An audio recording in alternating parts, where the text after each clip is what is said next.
Di sebuah rumah mewah yang sunyi, terdengar suara jeritan minta tolong di tengah malam. Seorang pejabat tinggi terlihat menggigil ketakutan. Wajahnya pucat, matanya melotot ke arah pintu.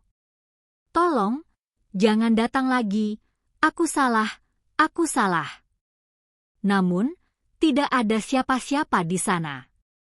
Tetangga sekitar hanya melihat lampu rumah itu berkedip-kedip, dan sejak malam itu, tidak ada yang berani mendekat. Apa yang sebenarnya terjadi? Malam itu terasa berbeda dari biasanya. Angin berhembus pelan, tapi suasana di sekitar rumah mewah milik Pak Rahmat terasa aneh dan mencekam. Lampu halaman berkedip pelan, seolah ada sesuatu yang tidak terlihat sedang mengawasi dari kejauhan. Di dalam rumah, Pak Rahmat terbangun dari tidurnya secara tiba-tiba. Nafasnya terengah, dadanya naik turun dengan cepat.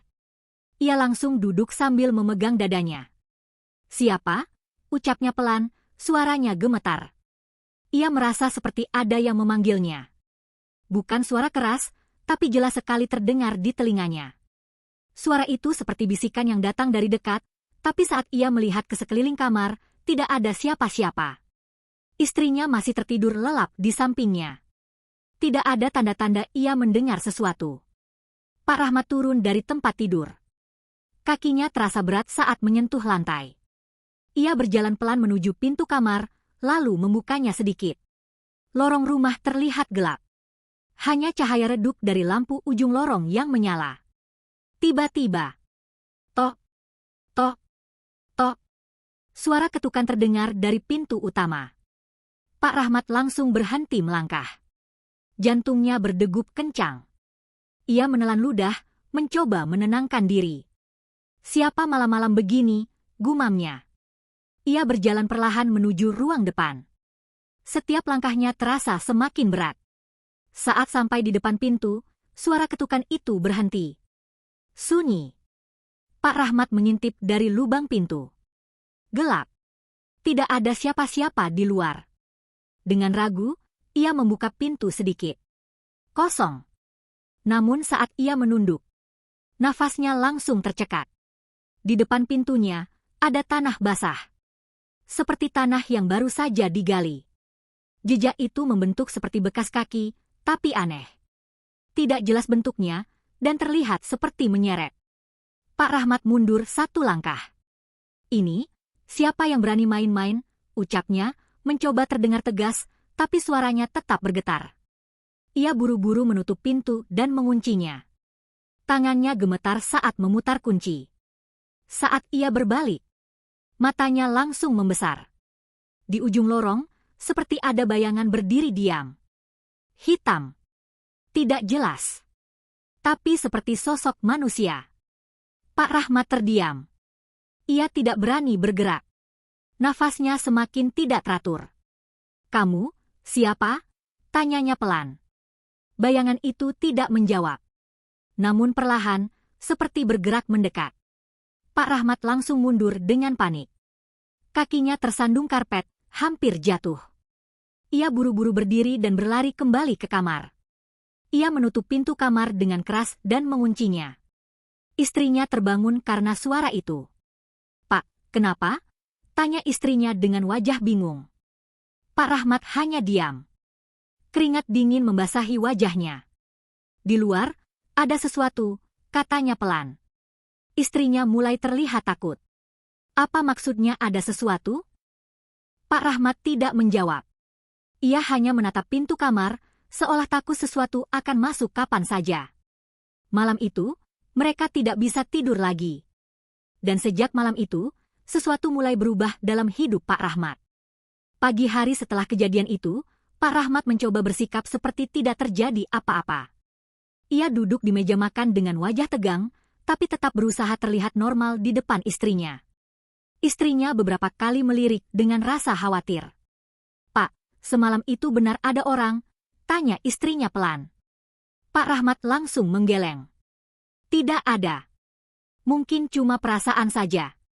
"Kamu tidak usah pikir macam-macam," jawabnya cepat, seolah ingin menutup pembicaraan. Namun di dalam hatinya, ia sendiri tidak yakin dengan apa yang ia lihat. Setelah sarapan, Pak Rahmat bersiap berangkat kerja. Ia memakai jas rapi, seperti biasa. Di luar rumah, mobil dinas sudah menunggu. Saat keluar rumah, langkahnya sempat terhenti.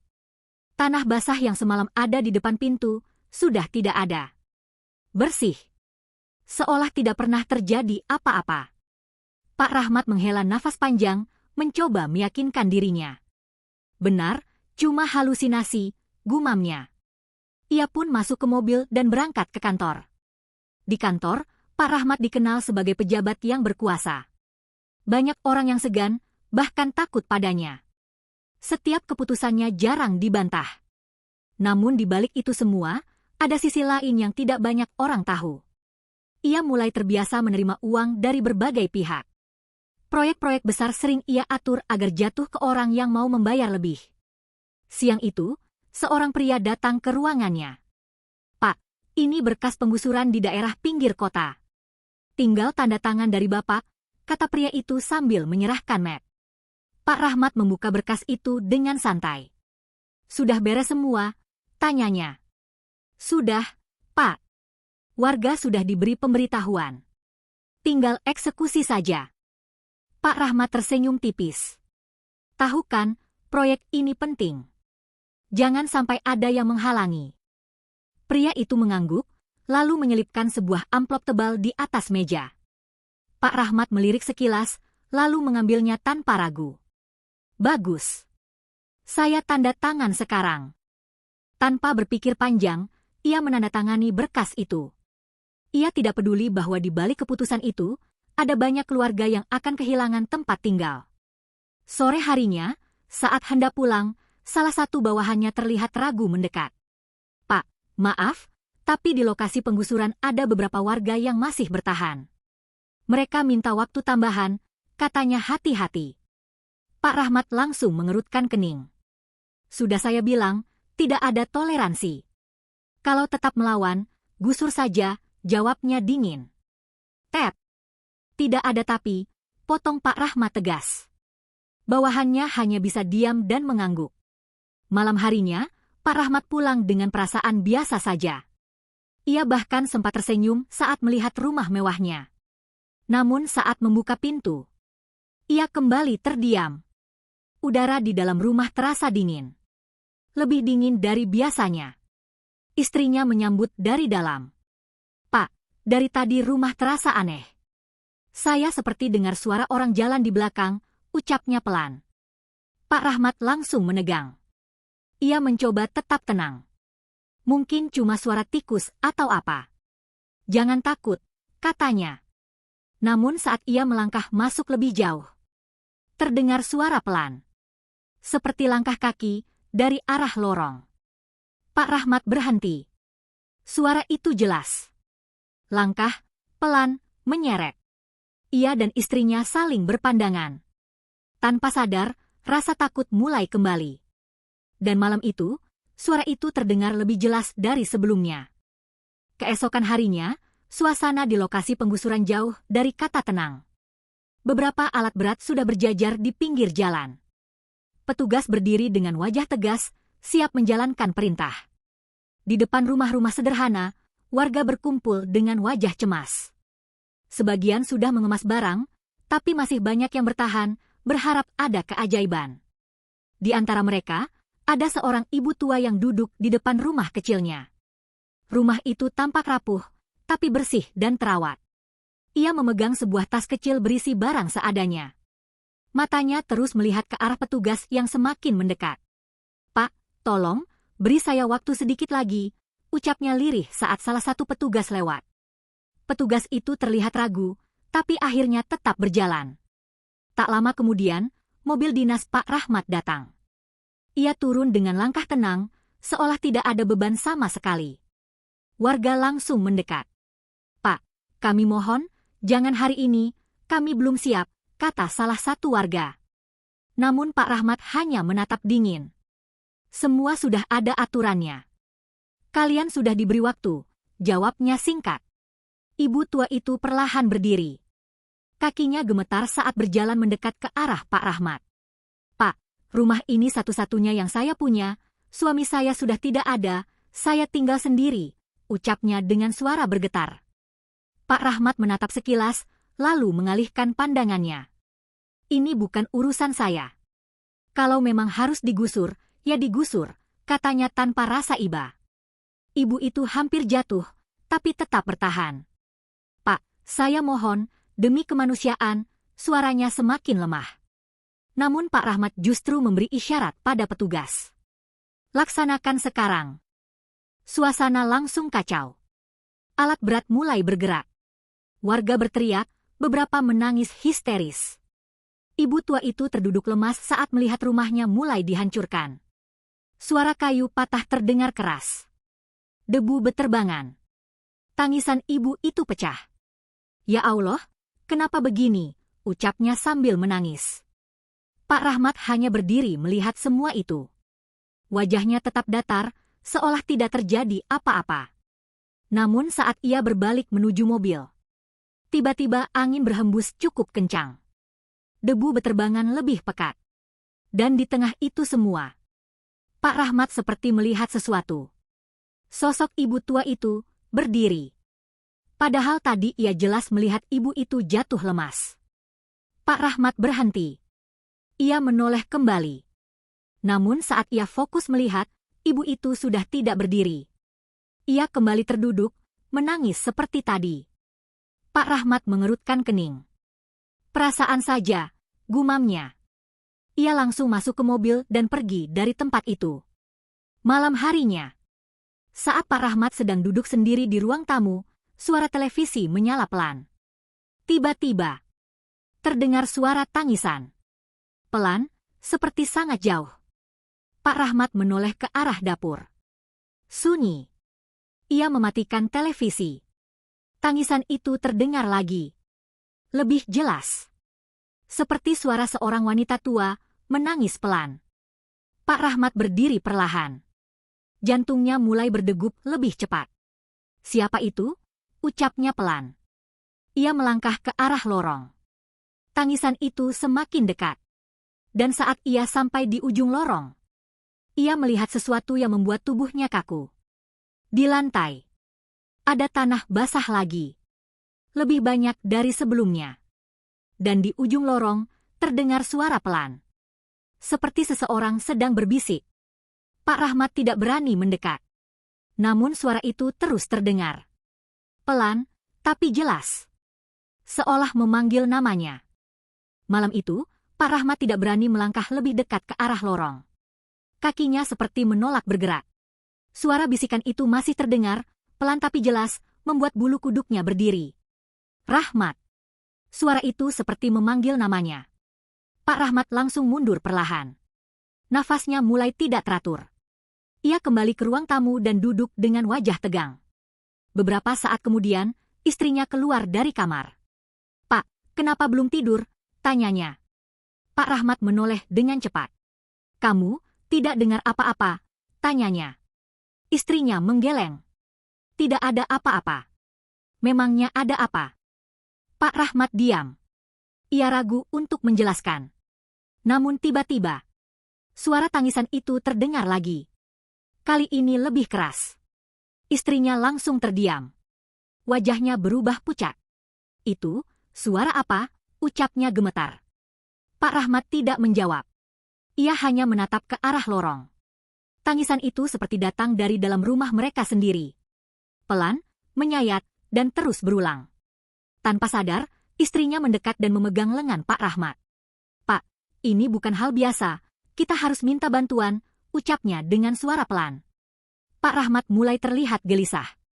"Tidak usah. Ini cuma gangguan biasa," jawabnya, meski suaranya tidak yakin. Namun malam itu, mereka tidak bisa tidur. Setiap kali mencoba memejamkan mata, suara itu kembali muncul. Bahkan menjelang subuh, terdengar suara langkah kaki di atas plafon. Seperti ada yang berjalan, pelan, menyeret. Keesokan harinya, wajah Pak Rahmat terlihat lelah. Matanya merah, seperti tidak tidur semalaman. Di kantor, ia mencoba fokus bekerja. Namun pikirannya terus kembali ke kejadian semalam. Saat sedang memeriksa berkas, tiba-tiba salah satu staf masuk dengan wajah panik. "Pak, ada masalah," ucapnya. Pak Rahmat mengangkat kepala. Apalagi, tanyanya dengan nada kesal. Warga di lokasi kemarin, ada yang sakit parah. Ibu tua itu, katanya sejak rumahnya dihancurkan, dia tidak mau makan dan terus menangis. Pak Rahmat terdiam sesaat. Namun ia langsung mengalihkan pandangan. Itu bukan urusan kita. Kita sudah jalankan sesuai aturan, jawabnya dingin. Staf itu terlihat ragu. Tapi warga mulai marah, Pak. Mereka bilang ini tidak adil. Pak Rahmat langsung berdiri. Kalau mereka melawan, hadapi sesuai prosedur. Jangan bawa perasaan ke pekerjaan, tegasnya. Staf itu hanya bisa mengangguk dan keluar. Sore harinya, Pak Rahmat pulang lebih cepat. Ia ingin memastikan keadaan rumahnya. Namun saat ia sampai, pintu rumahnya sudah terbuka sedikit. Padahal ia ingat betul, tadi pagi pintu itu ia kunci. Pak Rahmat langsung berhenti di depan pintu. Jantungnya berdegup kencang. Ia mendorong pintu perlahan. Kreek. Suara pintu terdengar panjang dan menyeramkan.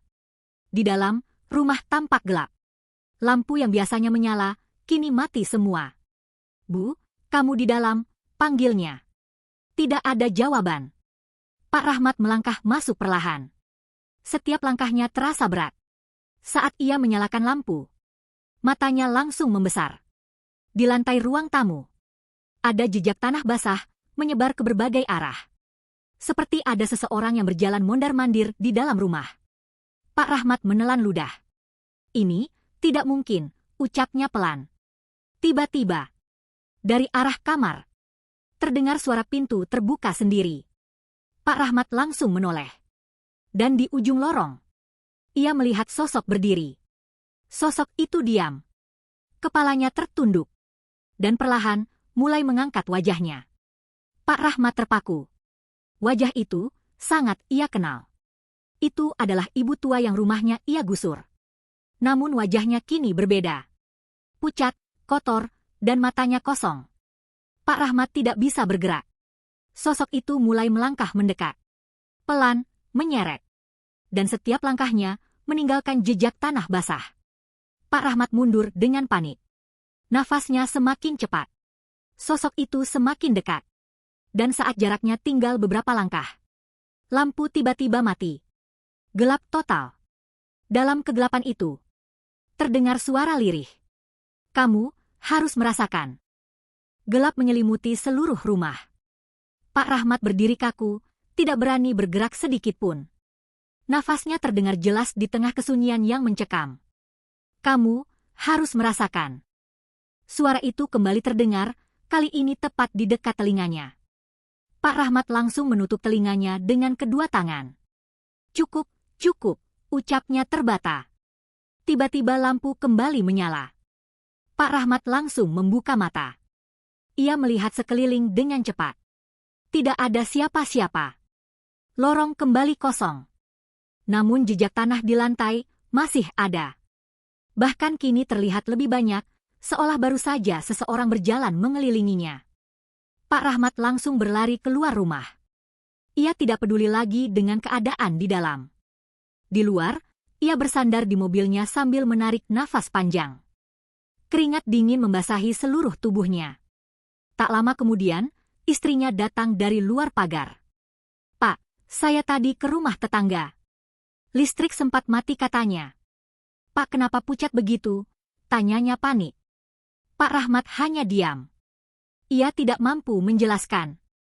Malam itu, mereka memilih menginap di rumah kerabat. Namun gangguan tidak berhenti. Saat tengah malam, Pak Rahmat kembali terbangun. Ia mendengar suara tangisan lagi. Padahal ia yakin, ini bukan di rumahnya. Ia duduk perlahan. Tangisan itu terdengar dari luar kamar. Pak Rahmat berjalan mendekat ke pintu. Saat ia membuka pintu, lorong rumah kerabat itu gelap.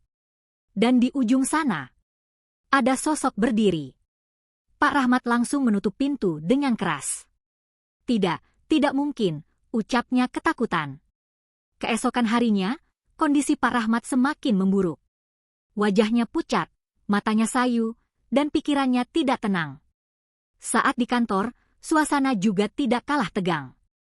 Beberapa petugas dari lembaga pemeriksa datang tiba-tiba. Pak Rahmat, kami ingin melakukan pemeriksaan terkait beberapa proyek yang Bapak tangani, kata salah satu dari mereka. Pak Rahmat terdiam. Pemeriksaan apa maksudnya? Tanyanya mencoba tenang. Dugaan penyalahgunaan dana dan wewenang. Suasana ruangan langsung hening. Pak Rahmat mulai kehilangan fokus. Ia melihat berkas-berkas di meja, lalu menatap wajah-wajah di sekitarnya. Semua terasa menekan. Sejak hari itu, satu persatu masalah mulai muncul. Berkas proyek yang ia manipulasi mulai terbuka. Orang-orang yang dulu dekat dengannya mulai menjauh. Beberapa bahkan mulai bicara untuk menyelamatkan diri. Pak Rahmat mulai sering dipanggil untuk dimintai keterangan. Namun setiap kali ia mencoba menjelaskan, pikirannya kacau. Bayangan sosok ibu tua itu terus muncul. Bahkan di siang hari. Suatu sore, saat ia sendirian di ruangannya, tiba-tiba pintu tertutup sendiri. Brak. Pak Rahmat langsung berdiri. Siapa di luar? Teriaknya. Tidak ada jawaban. Ia mencoba membuka pintu. Terkunci. Padahal tadi tidak ia kunci. Tiba-tiba, suara tangisan terdengar lagi. Di dalam ruangan itu, Pak Rahmat berbalik perlahan. Dan di belakangnya, sosok itu sudah berdiri. Lebih dekat dari sebelumnya. Wajahnya masih sama. Pucat. Kotor. Matanya kosong. Pak Rahmat mundur sampai tubuhnya menabrak meja. Pergi, jangan ganggu saya, ucapnya panik. Namun sosok itu justru semakin mendekat. Dan dengan suara pelan. Kamu belum selesai. Pak Rahmat sudah tidak mampu lagi berpikir jernih. Tubuhnya gemetar hebat saat sosok itu semakin mendekat di dalam ruangannya. Kamu belum selesai. Suara itu terdengar jelas, pelan tapi menekan. Pak Rahmat langsung berteriak. Pergi, pergi, jangan ganggu saya. Ia mencoba mendorong meja di depannya, seolah ingin menjauh dari sosok itu. Namun saat ia berkedip, sosok itu tiba-tiba menghilang. Ruangan kembali kosong. Pintu yang tadi terkunci, perlahan terbuka sendiri. Kreek. Pak Rahmat terdiam. Nafasnya tersengal. Ia tidak mengerti apa yang sebenarnya terjadi. Beberapa pegawai langsung masuk karena mendengar teriakannya. Pak, ada apa? Tanya salah satu dari mereka. Pak Rahmat hanya menatap kosong. Tidak, tidak apa-apa, jawabnya pelan. Namun sejak kejadian itu, kondisi Pak Rahmat semakin parah. Ia mulai sulit membedakan mana yang nyata dan mana yang tidak. Setiap sudut ruangan terasa seperti ada yang mengawasi. Setiap suara kecil membuatnya terkejut. Dan yang paling sering muncul, suara tangisan itu. Tidak peduli siang atau malam. Beberapa hari kemudian, kabar buruk datang lagi. Ibu tua yang rumahnya digusur, meninggal dunia. Kabar itu sampai ke telinga Pak Rahmat saat ia sedang duduk di ruangannya. Salah satu staf menyampaikan dengan wajah ragu. Pak, ibu yang kemarin itu, sudah meninggal tadi pagi. Pak Rahmat terdiam. Untuk pertama kalinya, wajahnya terlihat benar-benar terguncang. Namun bukan karena sedih. Melainkan karena takut. Malam harinya, Pak Rahmat nekat kembali ke rumahnya sendiri. Ia ingin membuktikan bahwa semua ini hanya gangguan pikirannya. Rumah itu gelap dan sunyi. Saat ia membuka pintu, udara dingin langsung menyambut. Ia masuk perlahan. Lampu dinyalakan satu persatu. Semua terlihat normal. Tidak ada jejak tanah. Tidak ada suara aneh. Pak Rahmat mulai merasa sedikit tenang. Lihat, tidak ada apa-apa, gumamnya mencoba meyakinkan diri. Ia duduk di ruang tamu.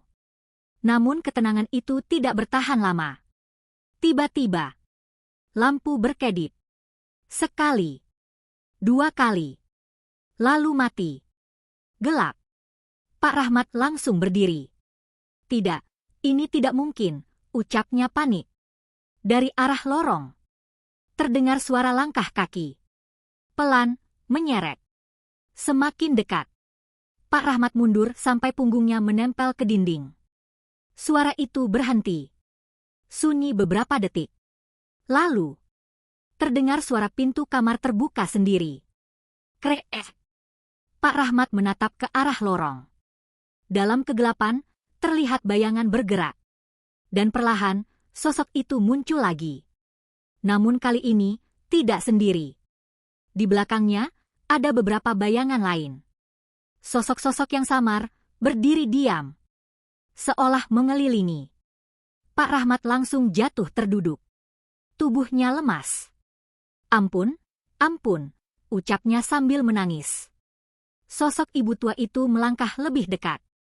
Wajahnya semakin jelas. Dan dengan suara pelan. Sekarang, waktunya. Suasana semakin dingin.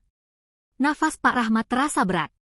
Dan malam itu, menjadi awal dari sesuatu yang jauh lebih mengerikan. Malam itu benar-benar menjadi titik akhir bagi Pak Rahmat. Tubuhnya gemetar hebat saat sosok-sosok di hadapannya semakin mendekat. Ruangan terasa semakin sempit, udara terasa berat, seolah menekan dari segala arah. Ampun, saya salah, ucapnya sambil merangkak mundur. Namun tidak ada yang berhenti. Sosok ibu tua itu kini berdiri tepat di depannya. Matanya kosong, tapi tatapannya menusuk. Sekarang, kamu merasakan. Tiba-tiba, suara tangisan memenuhi seluruh rumah. Bukan satu, tapi banyak. Suara orang-orang yang pernah ia sakiti. Pak Rahmat menutup telinganya, berteriak histeris. Namun suara itu semakin keras. Lampu menyala dan mati dengan cepat. Dan dalam satu momen, semua menjadi gelap. Keesokan paginya, warga sekitar dikejutkan dengan kabar dari rumah mewah itu.